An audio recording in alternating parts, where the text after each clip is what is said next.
The private dining room at Le Bernardin fell silent when Jin contradicted her husband for the third time that evening. Every man at the table understood what this meant. The Korean mafia boss's wife had crossed a line that couldn't be uncrossed. Again.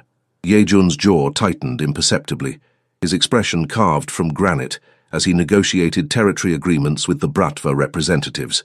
Jin sat to his right, where she'd insisted on sitting despite his explicit instructions, dripping in diamonds and condescension. "My husband is too generous," she announced in Korean, her voice cutting through the tension. 20% is unacceptable. We'll take 30. This wasn't marriage, this was war in designer clothing. For 5 years, Ye-jun had endured an arranged union that benefited both families' empires. But over the past 18 months, Jin had transformed from partner to predator. She countermanded his orders, challenged him publicly. Her family wanted her to take everything he'd built. Tonight would change everything.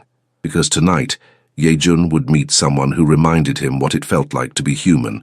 A black waitress named Angela, who would dismantle his entire world with nothing but kindness, and one gentle look that made him remember who he used to be. The Russians shifted uncomfortably in their leather chairs as Jin circled the negotiation like a shark scenting blood. Ye-jun had built his empire from nothing, survived wars that painted New York's streets red, earned respect from men who respected no one. Now his own wife was dismantling it piece by piece. "We agreed on 20, Ye-jun stated quietly, still speaking Korean. The terms stand. Jin's crimson lips curved into a smile sharp enough to draw blood. "Did we? I don't recall being consulted." She pivoted toward the Russians, switching to flawless English. "You understand, gentlemen, sometimes men need guidance." One of the Bratva lieutenants cleared his throat, gaze dropping to the table. No one wanted to witness this humiliation. The marriage had been strategic. Jin's family controlled the eastern seaboard's drug distribution when they wed. The union was supposed to strengthen both dynasties. Instead, it had become a battlefield where every conversation felt like combat. Over 18 months, Jin had evolved from assertive to outright aggressive. She spoke over him in meetings, flaunted her family's growing influence as if daring him to respond. Worst of all, her family backed every move. They wanted her to push him out of his own organization, take everything he'd bled for. "We'll discuss this later," Ye-jun said, his voice dropping to Arctic temperatures. "Of course, Oppa." Jin wielded the term of endearment like a blade. "Whatever you say." The meeting limped toward its conclusion. As the Russians departed, Ye-jun caught their pitying glances. They recognized what was happening. Everyone did. He stood abruptly. "I need air." "Boss!" Min-ho, his second-in-command, started forward. "Alone." The word carried enough weight to stop Min-ho in his tracks. Ye-jun left Jin surrounded by her bodyguards, her guards, not his men, and escaped to the restaurant's bar area. He loosened his tie, the silk suddenly suffocating, and ordered whiskey neat. The bartender poured 3 fingers without being asked for the amount. Even strangers could read his exhaustion. He'd survived assassination attempts, hostile takeovers, federal investigations. But his own wife was succeeding where his enemies had failed, destroying him from the inside out, eroding the foundation of everything he'd built with her family's backing. "Excuse me, sir." The voice was soft, genuinely warm in a way Ye-jun hadn't heard in years. He glanced up. The waitress was black, late 20s, with natural hair pulled into an elegant bun that showcased her graceful neck. Her skin was a rich, deep brown that seemed to glow under the restaurant's ambient lighting. She wore the standard uniform, but something about her posture, straight-backed yet relaxed, suggested quiet dignity that couldn't be bought or taught. Her name tag read, Angela. "Your glass is empty," she observed with a gentle smile that reached her dark eyes. "Would you like another?" Their gazes connected. It wasn't attraction. Not yet. It was recognition. In her eyes, Ye-jun glimpsed something he'd forgotten existed. Genuine kindness without agenda. Sincerity without calculation. She looked at him like he was a person, not a title, not a threat, not a means to power or a stepping stone to wealth. Just human. For 3 heartbeats, the chaos in his mind went silent. The weight on his shoulders lifted. The constant vigilance that kept him alive in his world simply stopped. "Yes," he managed, his voice rougher than intended. "Thank you." Angela's smile deepened, real, transforming her entire face, before she turned toward the bar. Ye-jun found himself watching the way she moved, graceful and unhurried, as if she had all the time in the world. As if rushing through life would mean missing something important. When had he last moved like that, without urgency or threat assessment or strategic positioning? He couldn't remember. Ye-jun. Jin's voice shattered the moment like a hammer through glass. She stood in the doorway flanked by her guards. Designer dress and flawless makeup a stark contrast to Angela's simple uniform and natural beauty. But Jin's expression made Ye-jun's blood run cold. She stared at Angela with naked hostility, eyes narrowed to slits, before her gaze snapped to him with laser focus.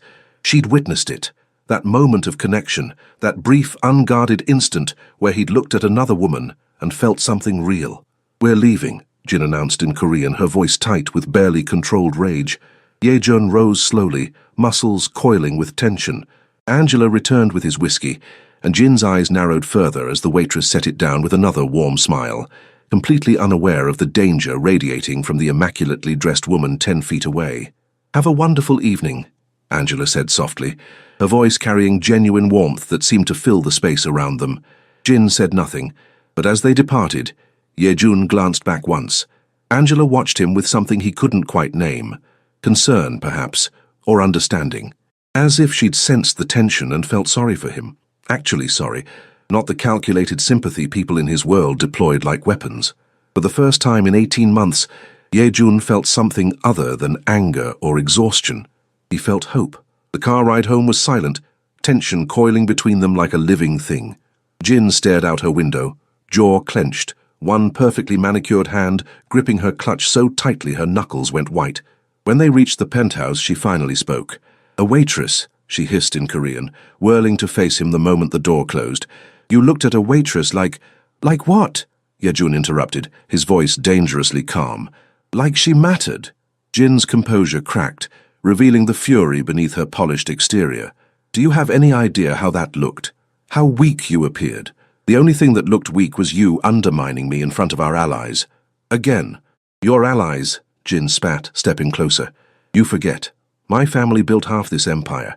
We have just as much right to it as you do. More, actually, since we have the connections that actually matter in this city. Then go to them." Ye-jun's voice dropped dangerously low, each word precise as a blade. "Because this marriage is over." Jin froze. For one moment, genuine shock flickered across her features before rage consumed it entirely. "You can't divorce me. The agreement was based on alliance. Your family broke that when they started moving against me." He met her eyes steadily, unflinching. "We're done, Jin. File the papers or I will. Your choice." She laughed, a bitter, broken sound that echoed through the cavernous penthouse. "And then what? You run to your little waitress, play house. She'll never survive in our world, Ye-jun. She's nothing, nobody. I could crush her with a single phone call. She's more real than you've been in 5 years." The words hung between them like a death sentence. Jin's face contorted with something that might have been pain before fury consumed it entirely. "You'll regret this," she whispered, her voice shaking. "I'll make sure of it. You and your little pet will both regret this." She stormed out, her guards scrambling to follow, leaving Ye-jun alone in the penthouse that had never felt like home. He pulled out his phone, dialing Minho immediately. "I need you to do something. Anything, boss. Find out everything about the waitress from Le Bernardin, Angela, full background, and put discreet protection on her immediately. Round the clock. I don't want anyone from Jin's family within 100 feet of her." Minho paused, choosing his words carefully. "Boss, are you sure about this?" Ye-jun looked out at the New York skyline, glittering and cold. "I've never been more certain of anything in my life." 3 days later, Ye-jun returned to Le Bernardin, alone. Minho had raised an eyebrow but said nothing. Jin was in Connecticut meeting with her family, no doubt strategizing her next move, plotting how to destroy him and take everything he'd built. Let her. Ye-jun needed space to breathe, needed to feel human again, even if just for an hour. When Angela approached his table wearing that same genuine smile, something in his chest loosened. A knot he hadn't realized he'd been carrying unwound slightly. "Welcome back," she greeted him warmly, her voice like honey. "Same drink?" "You remembered." "I remember all my regulars." Her smile widened, bringing out the dimples in her cheeks. "Though you're not quite a regular yet. Give it time."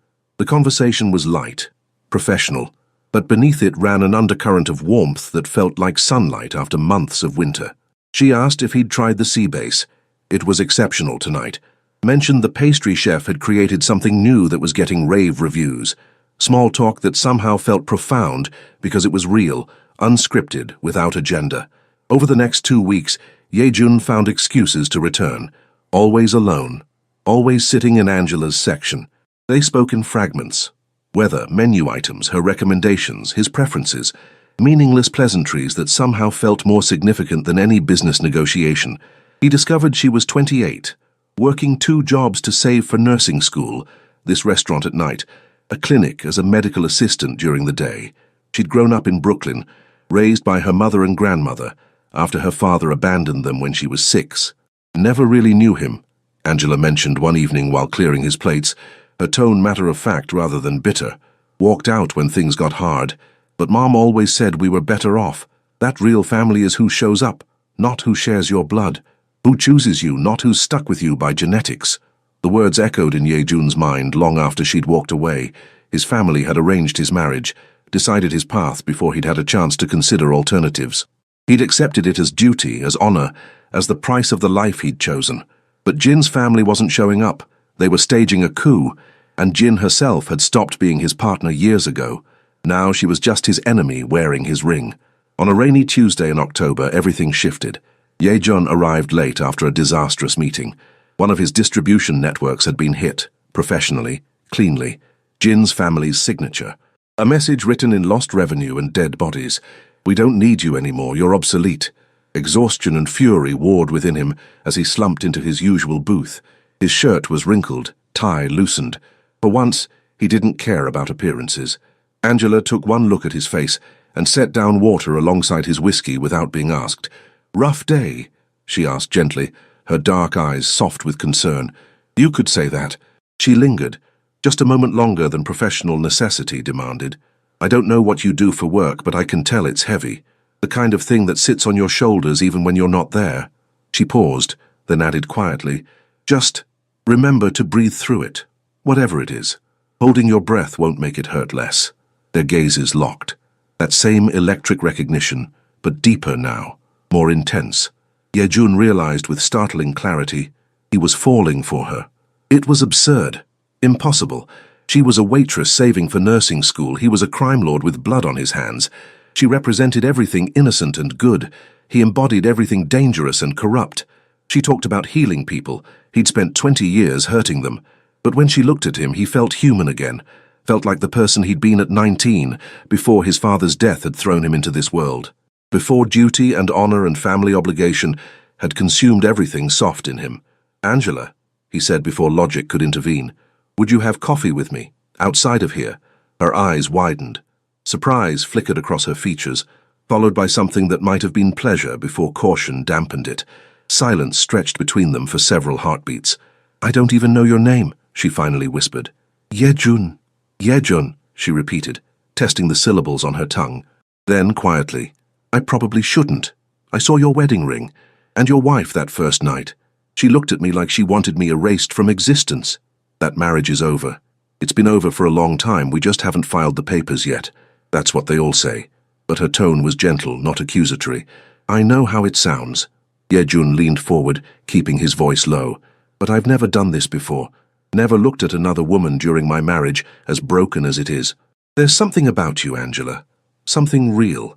And I haven't felt anything real in so long I'd forgotten what it was like." Another pause, weighted with possibility.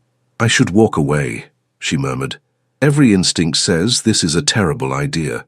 But I want to," she admitted, her voice barely audible. "I haven't stopped thinking about you since that first night, which is crazy because we've barely talked. But when you look at me, I feel seen, really seen. And I haven't felt that since—" She stopped abruptly. "Since your father left," Yejun finished quietly. Angela's eyes glistened with unshed tears. "How did you—" "Because I understand," he said. "My marriage isn't real. It never was. Arranged, political, strategic. 2 families merging empires like a business acquisition, and now it's poison. My wife and I, we're enemies wearing wedding rings, circling each other, waiting to see who strikes first. That's heartbreaking. It's reality." He reached across the table, stopping millimeters from touching her hand, giving her the choice. "But you, Angela, when I'm near you, I remember what it feels like to want something real. Something that isn't strategy or alliance or power, just connection." She turned her hand over, palm up. "An invitation. Ye-jun took it, her skin warm against his. "I can't promise this won't get complicated," he warned. "I think it's already complicated," Angela replied. "But maybe complicated is worth it." They met the following afternoon at a small cafe in the West Village. Ye-jun wore civilian clothes, jeans, a simple sweater, no visible weapons, no entourage, no security detail shadowing his steps, though Minho watched from a strategic distance 3 blocks away. Ye-jun wasn't suicidal. Angela arrived in a yellow sundress that made her skin glow, her hair loose around her shoulders in natural curls that caught the autumn sunlight. Nervousness radiated from her as she approached. "This is weird, right?" she said with a self-conscious laugh, sliding into the seat across from him. "I don't usually do this. Date customers. Is this a date?" She met his gaze directly. "I don't know. Is it?" "I'd like it to be," Ye-jun admitted. They talked for 3 hours. About everything and nothing. Angela spoke about her dream of becoming a pediatric nurse, about wanting to help children the way no one had helped her when her father left and money got tight, about her mother's strength, working 3 jobs to keep them fed, and her grandmother's wisdom passed down through stories and Sunday dinners. Ye-jun found himself revealing things he'd buried for years. Korea before the violence. His childhood before his father's death forced him into this world. The person he'd wanted to become. An architect, maybe, designing buildings instead of criminal empires, before blood and loyalty consumed everything. "You could still be that person," Angela insisted. "It's not too late to choose differently. You don't understand what my life is, what I've done." "Maybe not, but I know what I see." She reached across the table, covering his hand with hers. "I see someone exhausted from fighting, someone who wants peace but doesn't know how to find it, someone who's good underneath all the armor." "I'm not good, Angela. I've hurt people, killed people." "Everyone's good underneath," she countered softly. "They just forget sometimes, or bury it so deep they can't find it anymore." He kissed her then, couldn't help it, leaned across the small table and pressed his lips to hers, soft and tentative, half expecting her to pull away. She didn't. She kissed him back, her hand coming up to cup his jaw, and it was sweet and devastating and felt like coming home after a lifetime of wandering. When they finally broke apart, Angela smiled. Definitely a date. They began meeting in secret after that day at the cafe. Ye-jun couldn't stay away. For 3 weeks they carved out stolen moments in the spaces between his obligations. Coffee shops in Brooklyn where no one from his world would ever venture. Early morning walks through Prospect Park before the city fully woke. A jazz club in Harlem where the music was loud enough to drown out conversation, but being together was enough. He told her fragments of truth, that he worked in import-export, that his marriage was ending, that his life was dangerously complicated. Angela didn't push for details. She seemed to understand instinctively that there were things he couldn't say, doors he couldn't open, without putting her in danger. What they shared instead was simpler, purer, laughter and stories and dreams. "Why nursing?" Ye-jun asked one morning as they walked through the park, autumn leaves crunching beneath their feet. "My grandmother," Angela said. "She got sick when I was 15.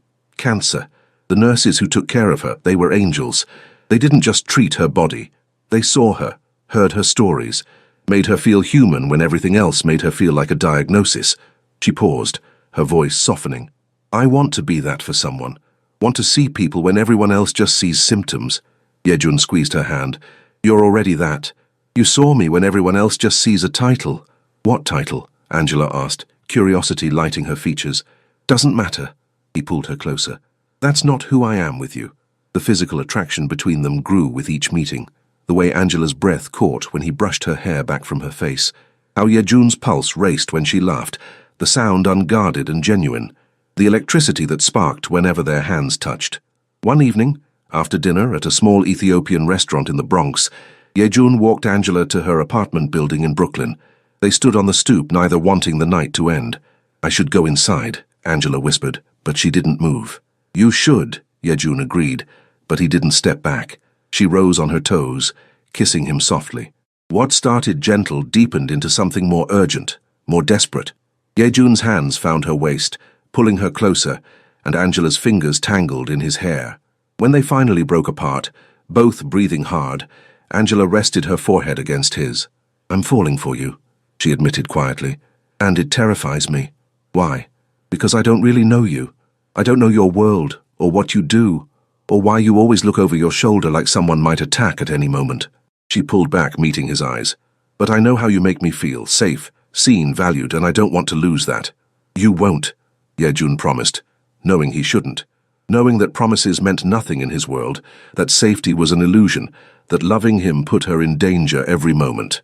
But he said it anyway, because with Angela, he wanted to be the man who could keep promises, who could offer safety instead of threat. They kissed again, softer this time, and Yejun finally forced himself to step back. Go inside, he murmured. I'll wait until you're safely in. Angela smiled, squeezing his hand once more before disappearing into her building.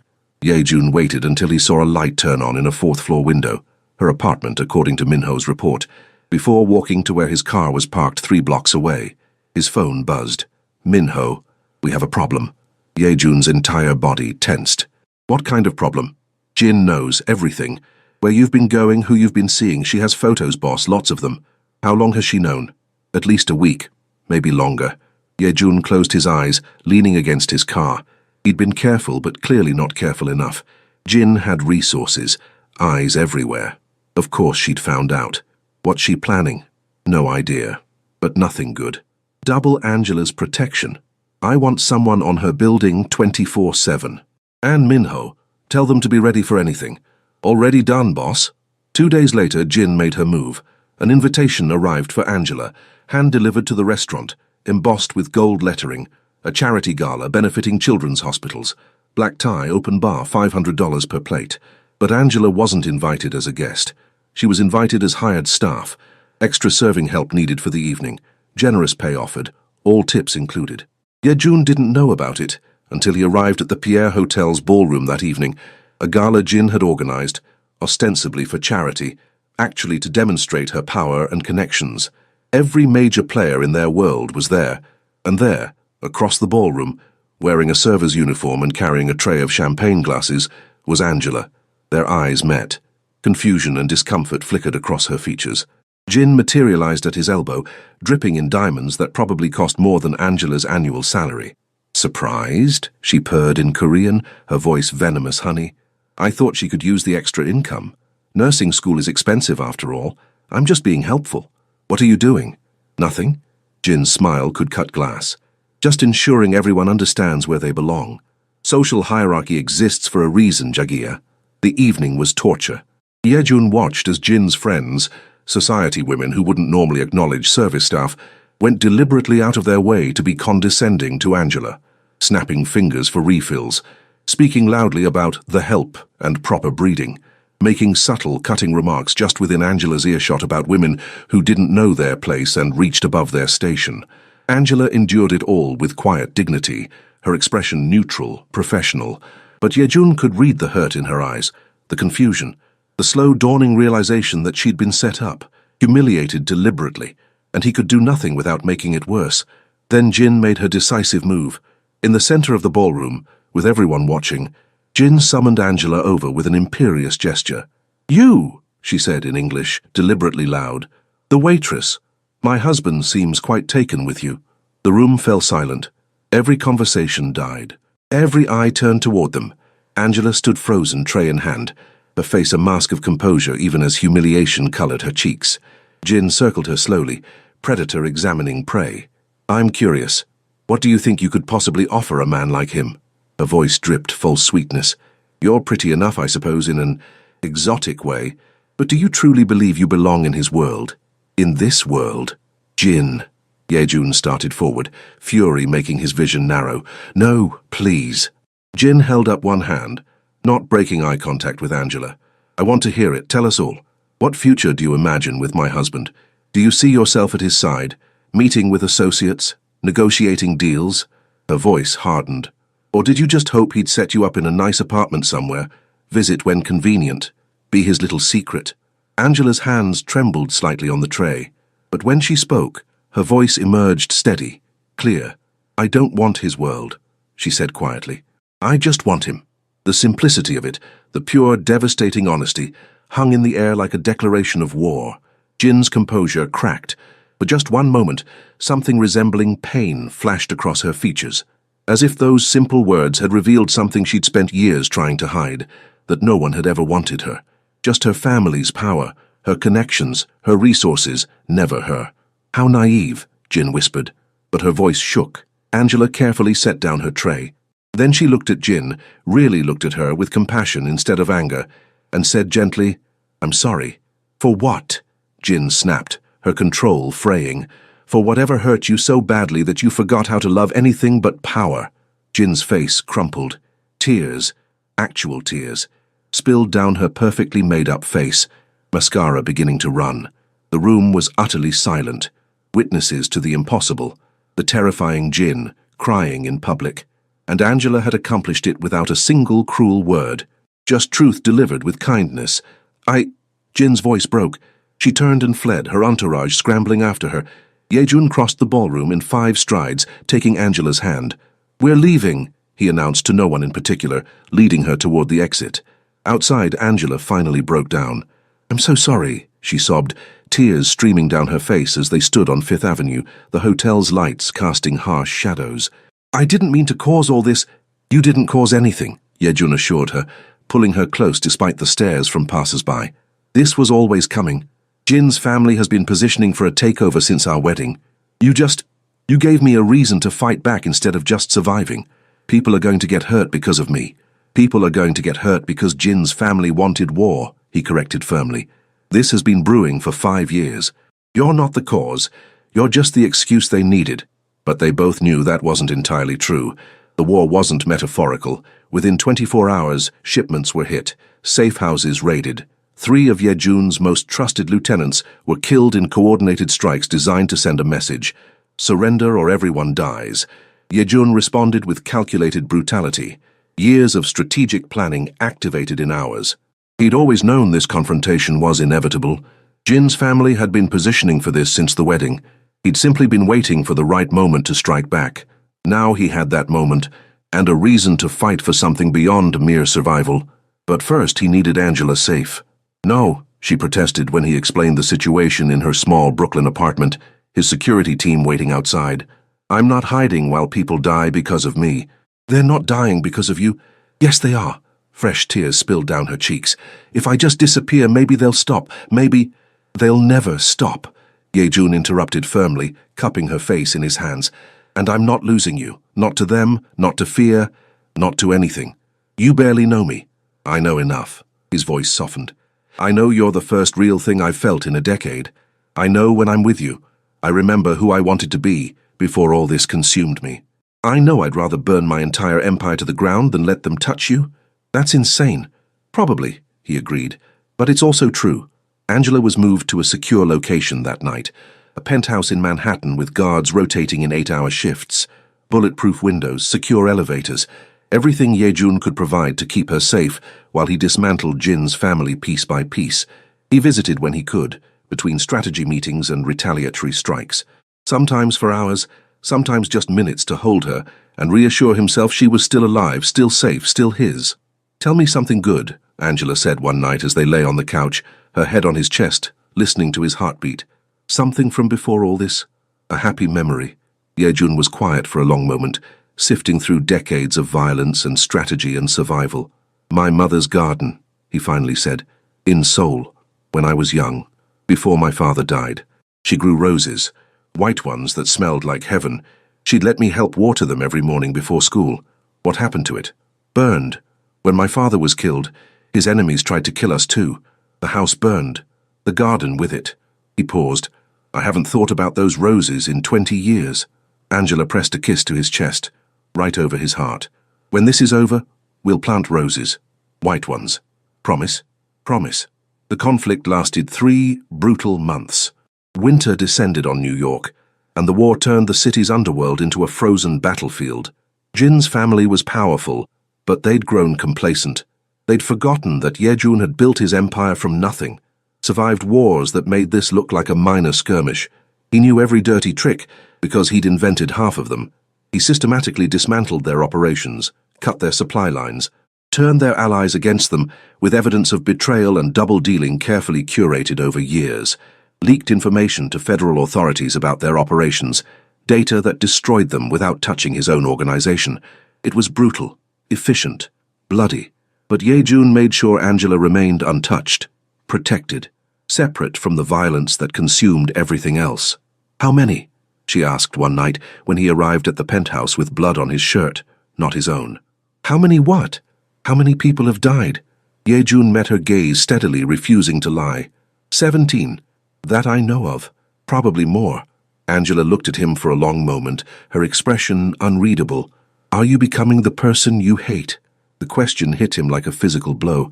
Yejun sank onto the couch, suddenly exhausted beyond measure. I don't know, he admitted. I'm trying not to. But in this world, mercy is weakness, and weakness gets you killed. Gets the people you love killed. Angela sat beside him, taking his hand despite the blood. When this is over, if we survive this, what happens then? What do you want to happen? I want normal, she whispered. I want coffee dates and movie nights and boring conversations about nothing. I want you without all this death and danger. I want to plant those roses and watch them grow. I don't know if that's possible. It has to be, Angela insisted, her voice fierce. Because I can't do this, Yejun. I can't live in a world where people die over territory and pride and revenge. I just can't. So if we're going to be together, really together, this has to end, all of it. Then I'll find a way out, he promised. When this is over, I'll find a way, for you, for us. She kissed him then, deep and desperate and full of fear that this might be the last time, that tomorrow he might not come back. That violence might claim him the way it had claimed 17 others. The end came on a rainy night in February. Jin's family made one final desperate move, a coordinated attack on 3 of Yejun's key locations simultaneously. It was meant to overwhelm his defenses, force him into a corner where surrender was the only option. Instead, Yejun had been expecting it, had let them think they had the advantage while he positioned his people perfectly, turned their own strategy against them. The battle was short and decisive. By dawn, Jin's family's leadership was either dead or in federal custody, arrested on charges that would keep them imprisoned for life. Evidence carefully leaked, testimonies secured, justice delivered not by bullets, but by badges. Cleaner, more permanent. Jin herself fled to Korea, the divorce papers signed in absentia rather than face what was coming, rather than watch her family's empire crumble while Yejun survived. It was over. Yejun had won. But the victory felt hollow. Half his organization was destroyed, loyal men were dead, his empire was in ruins. Blood stained his hands darker than ever before, and he was so tired. Minho found him in his office 3 days after the final battle, staring at the New York skyline. Boss, we can rebuild. 6 months, maybe a year. We'll be stronger than ever. No, Yejun said quietly. Boss, I'm done, Minho. Find someone else. Someone who actually wants this life. What are you talking about? Where will you go? Yejun looked at the duffel bag by the door. Everything he actually cared about fit in one bag. Everything else was just weight. I'm going to do something I should have done years ago, he said. I'm going to choose. Yejun found Angela at her mother's apartment in Brooklyn 3 days after the war ended. She opened the door in pajamas, her hair a beautiful mess, eyes red and swollen from crying. Yejun! Her voice broke as she threw herself into his arms. He held her tight, burying his face in her hair, breathing her in. Alive. Safe. His. It's over, he whispered. Jin's family is finished. The divorce is final. It's over. And how many people died for it to be over? Too many. He pulled back to look at her. But I'm done, Angela. Completely. The organization, the empire, all of it. I'm walking away. You can't just... I already did. He took her hands. I have enough money saved, legitimate money, cleaned years ago to start over. Somewhere quiet. Somewhere safe. Somewhere we can plant those white roses and watch them grow. Yeah, Jun. I know it's insane. I know it's too fast. I know I'm asking you to leave your family, your job, your dreams of nursing school here in New York, but he took a shaky breath. But I'm asking anyway. Come with me. Build something new with me. Something that isn't violence or power or empire. Just us. Where? Wherever you want. Portland, Seattle, Austin. Anywhere that isn't New York, anywhere Jin's family won't think to look. Angela was quiet for a long moment, searching his face. You'd really walk away? From everything you built? I already have. He squeezed her hands. You asked me once if I was becoming the person I hate. The answer was yes. But with you, I can become someone different. Someone better. The person I was supposed to be before duty and blood and honor consumed everything good in me. What about nursing school? Portland has excellent programs. Seattle, too. I'll pay for it. All of it. You can focus on school instead of working 2 jobs. Actually have time to study, to breathe. He paused. Unless you want to stay here, with your family, which I would understand completely. No, Angela interrupted, a smile breaking through her tears. Ask me properly. What? She stepped back, crossing her arms, trying to look stern despite the tears streaming down her face. You're asking me to leave everything I know, move across the country with a former crime lord I've known for 3 months. The least you can do is ask properly. Understanding dawned. Yejun dropped to one knee right there in her mother's doorway. Angela Thompson, he said, pulling a small box from his pocket. Purchased 2 weeks ago, carried with him every day since, waiting for the right moment. I know I'm a terrible risk. I know my past is violent and my hands are stained with blood. I know I have nothing to offer you but a chance at something real. But I love you. I've loved you since that first night at Le Bernardin, when you looked at me like I was human. Will you take a chance on me? Will you let me spend the rest of my life becoming worthy of you? You're already worthy, Angela whispered, dropping to her knees in front of him. Yes. Yes to Portland or Seattle or anywhere. Yes to roses and nursing school and building something new. Yes to you. He kissed her there on her mother's worn carpet, the ring forgotten in the box, both of them crying and laughing and holding each other like lifelines. Angela's mother appeared in the doorway, tissue in hand, mascara running. I heard everything. You better treat my daughter right, or crime lord or not. You'll answer to me. Yes, ma'am, Yejun said seriously. I promise. Good. She smiled through her tears. Now get off my carpet and come have some coffee. We have details to discuss. They chose Portland. Quiet, rainy, green, as far from New York's concrete jungle as possible, while still being in a major city with good schools. Yejun bought a small craftsman bungalow in southeast Portland with a garden perfect for roses. Used cash, fake names, papers so perfect even federal investigators wouldn't find him. Angela enrolled in nursing school at Oregon Health and Science University. Yejun took a job consulting for a legitimate security firm. Boring work that used his skills without bloodshed. He was good at it. Turned out protecting people felt better than threatening them. They planted white roses that first spring. Angela's hands in the soil, Yejun beside her, both of them learning how to grow something instead of destroy it. Think they'll survive? Angela asked, patting dirt around the roots. If we take care of them, Yejun replied. If we show up every day and do the work. If we remember that beautiful things need tending. Are we talking about roses or us? Both. They married that summer in a tiny ceremony at their house. Angela's mother and grandmother, 3 of her cousins. No one from Yejun's old life except Minho, who'd helped arrange their disappearance and kept their secret. Angela wore a simple white dress. Yejun wore a suit with no tie, shirt unbuttoned at the collar where his neck tattoo, a Korean dragon that once symbolized power, was visible. A reminder of who he'd been, a promise to be someone different. I do, he said when asked if he'd forsake all others, protect and cherish, love and honor. I do, Angela echoed, tears streaming down her beautiful face. They kissed as the roses bloomed around them, white petals catching the summer breeze. That night, tangled together in their bed, Angela traced the dragon tattoo on his neck. Do you miss it? She asked quietly. The power? The respect? Being feared? Yejun thought about it honestly. The adrenaline, the control, the way people had looked at him with terror that felt like respect. No, he said. I spent 35 years surviving. This is the first time I've actually lived. The first time I've chosen something instead of having it chosen for me. The first time I've loved something more than I feared losing it. What do you love? She asked, though she knew the answer. You, he said simply. Just you. Everything else is just details. Angela smiled and kissed him. That's the right answer. Outside, rain pattered against the windows. Somewhere in the world, empires rose and fell. Wars were fought. Power changed hands. Jin was probably somewhere in Korea, plotting revenge that would never come. But in this small house in Portland, a former crime lord and a nursing student built something she'd never understood. Not power or empire or dynasty. Just love. Real, honest, chosen love. The kind worth walking away from everything to find. The kind worth dying for. The kind worth living for, even more. Angela's phone chimed during dinner on a rainy Tuesday evening. She glanced at the screen and went still. What? Yejun asked, looking up from the vegetables he was chopping.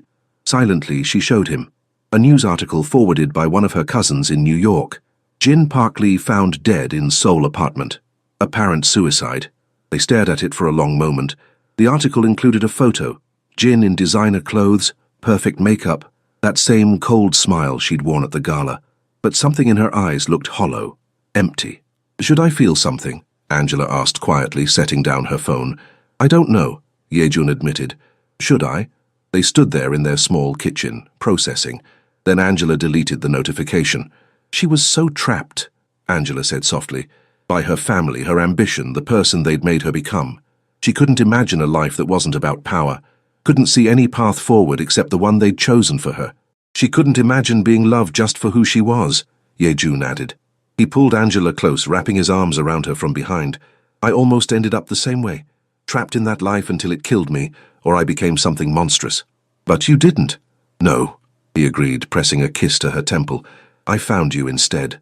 You showed me there was another way, that choosing love wasn't weakness. It was the bravest thing I could do." Later that night, as they lay in bed listening to rain on the roof, Angela asked, "Your old life, do you miss it? Ever? Even a little?" Yejun thought about it honestly. The power, the fear, the respect that was really just terror, wearing a different mask. "No," he said. "I spent years surviving. This is the first time I've actually lived. The first time I've been happy. Really, truly happy." Angela smiled in the darkness and curled against him. "Me too." Outside, rain continued to fall. The white roses they'd planted grew stronger every year. And somewhere in the world, empires rose and fell. Wars were fought. Power changed hands. But in this small house in Portland, they'd built something Jin never understood. Not power or empire or legacy, just love. Pure, simple, chosen love. And it was everything.